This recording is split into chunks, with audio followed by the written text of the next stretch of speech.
Hello everyone, welcome to my channel. तर आजचा माझा व्लॉग आहे माझ्या आद्विकला हॉस्पिटलला नेण्याचा. आद्विकला हॉस्पिटलला नेण्यासाठी मी आज लवकर रेडी झाले. त्याचा आज 2.5 महिन्याचा डोस होता, त्याच्यासाठी मी आईला घेऊन निघाले.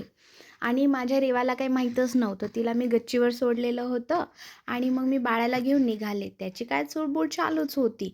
ऑटोमध्ये बसलो तरीही तो खेळतच होता, कारण तो जस्ट उठलेलाच होता आणि उठलेला असताना म्हणत असेल मला आई कुठे घेऊन जातीये. जोपर्यंत ऑटोमध्ये होता तोपर्यंत त्याचं इकडचं तिकडं डोळ्यावर झाकू नको आई, असं नाही तसं नाही चालूच होतं. आणि बघता बघता मग आम्ही पोहोचलोत आता डिस्ट्रिक्ट हॉस्पिटलला.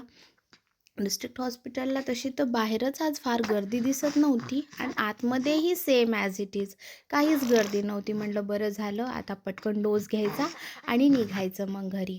इथे पावती काढण्यासाठीही लाईन नव्हती. मग गेले इथे जेंट्सच्या याच्यामध्ये आणि तिथून लाईन काढली. तिथून गेले डॉक्टरांकडे. डॉक्टरांनी चिठ्ठी घेतली, इन्व्हेस्टिगेट केलं थोडंफार, काही सर्दी खोकला आहे की नाही आणि दिलं. मग पुढची प्रोसिजर म्हणजेच काय, ऑनलाईन करायचं असतं.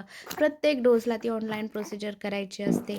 आणि मग तिथून घेऊन बाळ होतं रेडी वॅक्सिनेशनसाठी.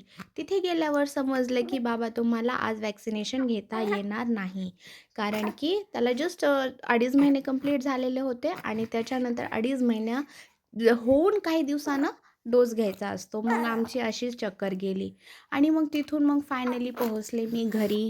घरी गेल्याच्यानंतर पाहिलं तर काय, बाळाची आजी येऊन बसलेली होती.